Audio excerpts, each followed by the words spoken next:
Today, we'll join a huge crowd of people following Jesus. He sees their hurts and pains and cares for them in many ways. He leads them to a mountain. Are you ready to climb the mountain? There are many ways to climb. Remember that you can hike, you can use ropes, you can push yourself using a rolling wheelchair, or you can climb by yourself and with a friend. So pick a way to move up the mountain and we'll do it to the count of 20. Ready? Okay. 1, 2, 3, 4, 5, 6, 7, 8, 9, 10, 11, 12, 13, 14, 15, 16, 17, 18, 19, 20. Whew, we made it. Let's find a seat and settle our bodies after that climb. In your imagination, let's look around at all we can see.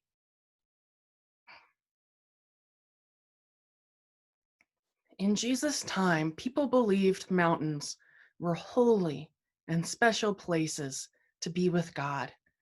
Maybe because they reach up so high into the sky. Let's reach up as high as a mountain.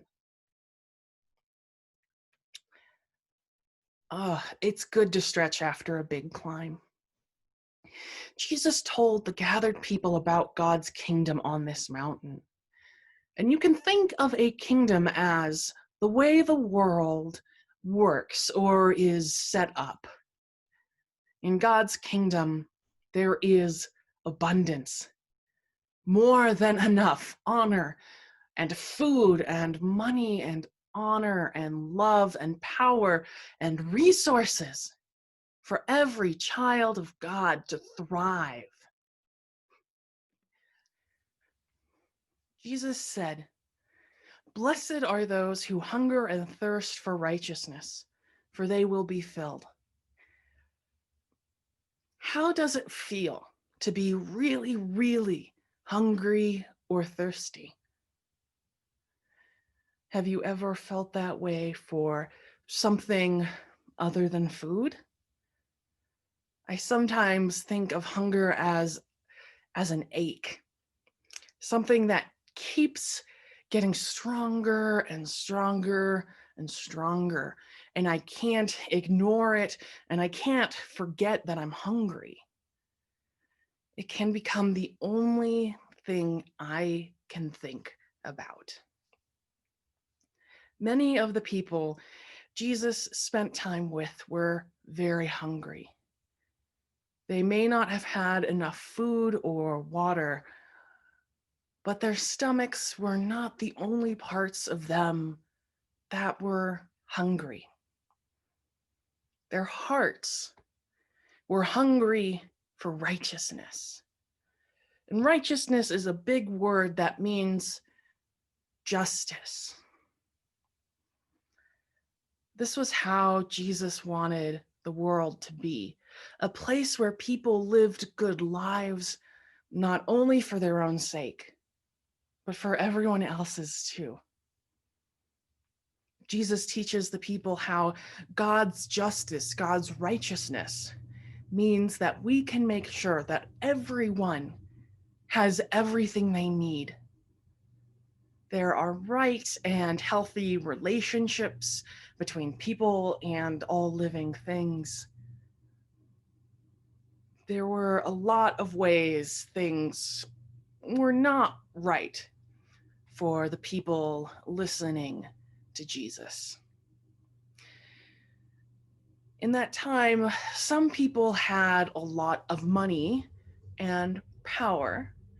They used what they had to dominate other people.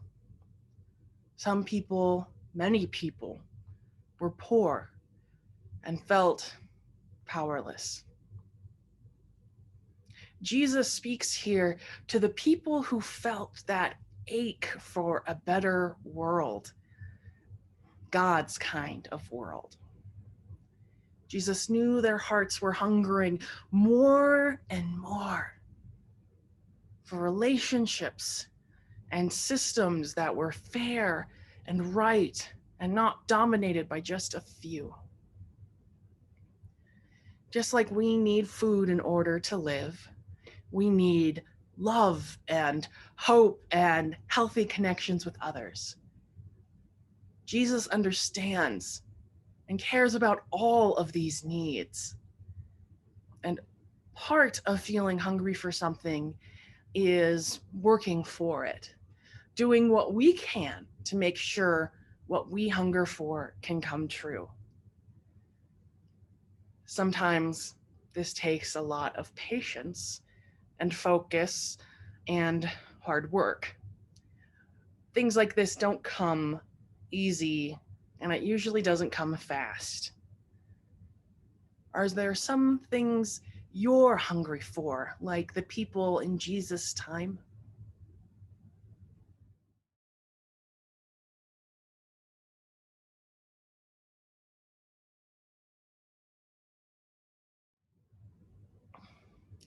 What if we pretend that thing you are so hungry for is on the other side of the room? And to reach it, we have to push a really, really heavy stone. So we can put our arms up, stretch them out. Let's get ready. We're going to push that stone to get to the thing on the other side of the room. Look at how strong your arms are. I want us to imagine we are feeling our hunger for the right thing, and we are pushing that stone to reach it. All right, so are we ready? On the count of 3, we will push. 1, 2, 3, push. We made it a little closer, but we're not there yet. Let's do it again. All right, get ready. 1, 2, 3, push. We can think about every day like this. When we are feeling hungry for the world to be better and healthier than it is, we can stretch out our arms as a powerful reminder that we are part of bringing God's kingdom to this world. And with every day, every faithful push we make, we get that much closer. Before we transition to our next activity, I would like to bless you. A blessing is something you receive, so hold out your hands. And if you receive this blessing, you can put it into your heart. So let's get ready.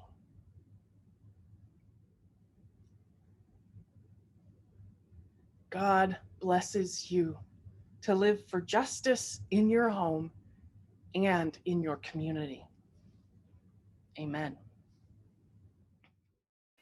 Imagining, pause and discuss each question together. You can do this while coloring the coloring sheet if you'd like. How does it feel to be really hungry or thirsty?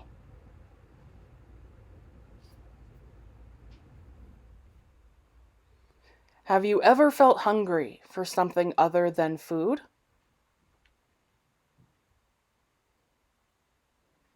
Is there an issue of justice you hunger to be made right?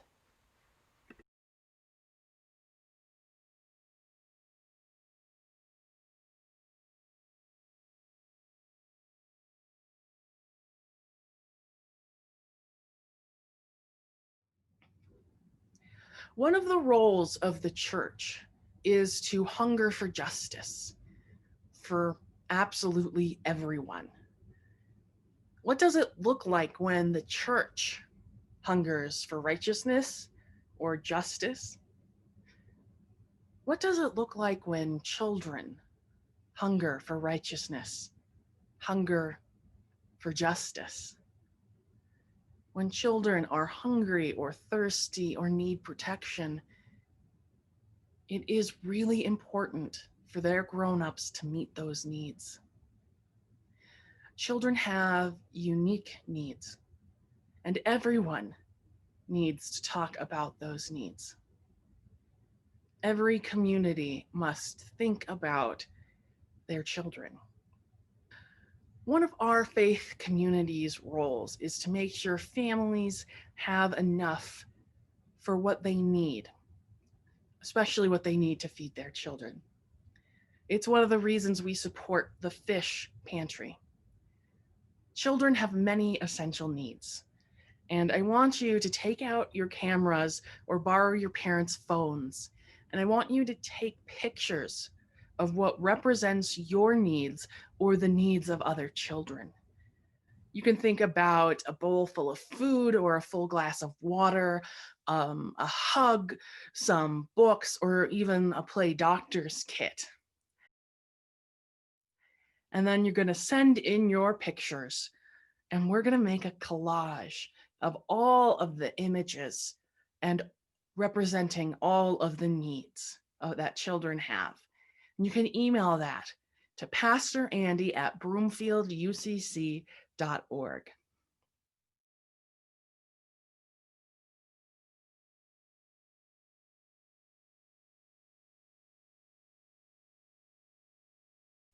Loving God,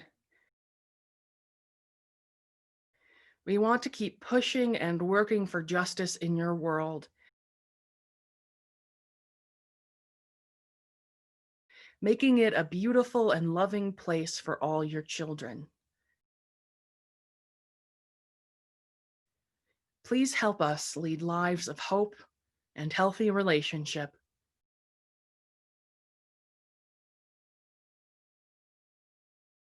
and to see ourselves as one family. Amen.